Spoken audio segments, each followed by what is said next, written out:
Ya, assalamualaikum warahmatullahi wabarakatuh. Perkenalkan, nama saya Fathul Mutakin, NIM D02170029. Saya dari prodi PKO kelas 6A, dan di sini saya dari Universitas Tunas Pembangunan Surakarta. Ya, di sini saya akan menjelaskan tentang materi penelitian kualitatif. Ya, oke, di sini saya akan memulai dengan materi pertama, yaitu tentang pengertian penelitian kualitatif. Yaitu penelitian kualitatif adalah suatu penelitian yang ditujukan untuk mendeskripsikan dan menganalisis fenomena, peristiwa, aktivitas sosial, sikap, persepsi, pemikiran seseorang, individual maupun kelompok. Nah, penelitian kualitatif yang dinamis, misalnya tetap bisa bertambah atau bisa ganti masalah. Ya, maksudnya penelitian kualitatif ini penelitian yang bisa sewaktu-waktu mungkin akan bertambah. Contoh mungkin seperti kejadian tenggelamnya kapal, maka disitu akan tercatat berapa jumlah orang yang luka-luka atau yang meninggal. Nah, bahkan nanti akan ada bertambah mungkin disitu sebab akibat terjadinya kapal tenggelam, atau mungkin ada tambahan, ada bencana susulan. Nah, demikian itulah contoh penelitian kualitatif. Ya, oke, yang selanjutnya yaitu jenis-jenis yang ada di dalam penelitian kualitatif, yaitu ada 5 macam. Pertama ada case study, kedua ada grounded theory, ketiga ada etnografi, keempat ada fenomenologi, kelima ada content analysis. Kita akan membahas satu persatu.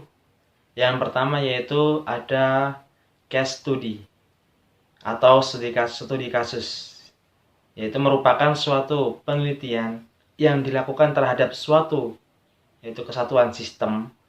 Ini dapat berupa program, kegiatan, peristiwa, dan yang lain.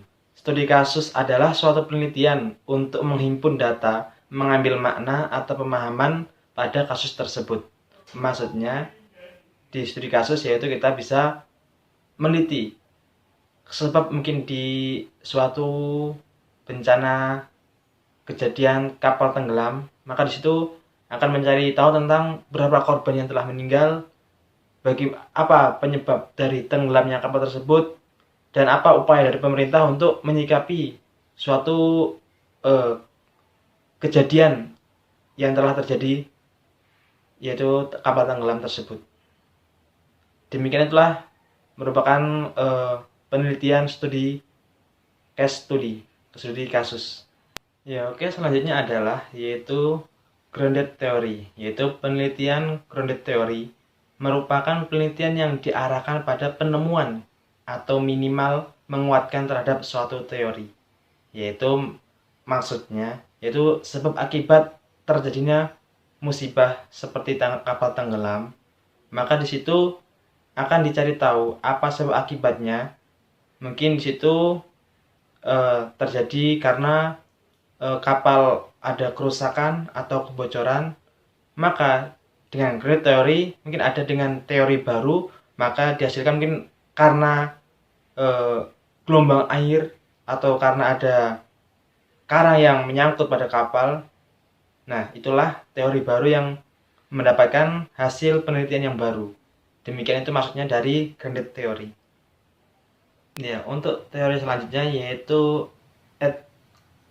etnografi. Saat kita mendengar tentang etnografi, kita cenderung kepada yaitu tentang budaya. Ya, di sini studi etnografi yaitu mendeskripsikan dan menginterpretasikan budaya, kelompok, sosial, atau sistem Proses penelitian dilakukan di lapangan dengan waktu yang cukup lama, berbentuk observasi dan wawancara pada partisipan dalam berbagai bentuk, serta mengumpulkan dokumen-dokumen dan benda-benda yang ada di sekitar situ. Demikian tadi itu penelitian etnografi. Ya, untuk selanjutnya yaitu tentang fenomenologi, yaitu studi fenomenologi, yaitu mencoba mencari arti dari pengalaman dalam kehidupan. Penelitian menghimpun data berkenaan dengan konsep, pendapat, pendirian, sikap. Tujuan penelitian fenomenologi adalah mencari atau menemukan makna dari hal-hal yang esensial atau mendasar dari pengalaman hidup tersebut. Ya, studi fenomenologi ini biasa cocok untuk orang yang memiliki sifat baper atau sifat yang tensi tinggi. Ini sangat cocok dengan studi fenomenologi. Oke, dan untuk yang terakhir yaitu konten analisis, yaitu atau analisis isi. Itu dapat digunakan untuk menganalisis semua bentuk komunikasi, baik surat kabar, berita, radio, televisi, dan lain-lain. Biasanya penelitian ini berdasarkan tentang waktu tertentu. Ya, oke. Setelah ini akan saya berikan contoh tentang penelitian kualitatif tentang masalah kasus tenggelamnya kapal. Ya, oke. Pertama, di sini saya akan meneliti tentang kejadian adanya kapal tenggelam. Ya, yang pertama akan saya lakukan yaitu penelitian tentang keseluruhan, yaitu tentang kapan terjadinya bencana kejadian kapal tenggelam ini, berapa jumlah korban yang luka-luka, berapa jumlah korban yang mati, dan karena apa kapal tenggelam ini bisa terjadi, sebab akibat apa yang terjadi. Maka di sini termasuk dari penelitian tentang case study. Dan setelah itu saya akan meneliti tentang bagaimana mencari korban yang hilang, korban yang tenggelam. Maka di sini dengan masyarakat menggunakan dengan metode sesembahan atau dengan spiritual. Nah, di sini maka ini tergolong dengan penelitian etnografi, yaitu kita mengikuti dengan suku budaya yang ada di sekitar. Nah, kemudian saya akan meneliti tentang berapa korban yang meninggal dan karena apa terjadinya kapal tenggelam ini. Maka di sini saya menggunakan metode penelitian fenomenologi. Ya, kemudian saya akan menggunakan teori yang sudah ada atau teori yang baru. Dan di sini teori yang baru tidak menghilangkan dengan teori yang lama. Nah, maka di situ termasuk dengan penelitian grounded theory. Nah, kemudian hasil penelitian yang telah dibuktikan atau didokumentasikan, maka semuanya akan saya publikasikan menggunakan media sosial, media koran. Maka di sini saya menggunakan lewat jasa Kompas atau Jawa Pos atau koran Sindo.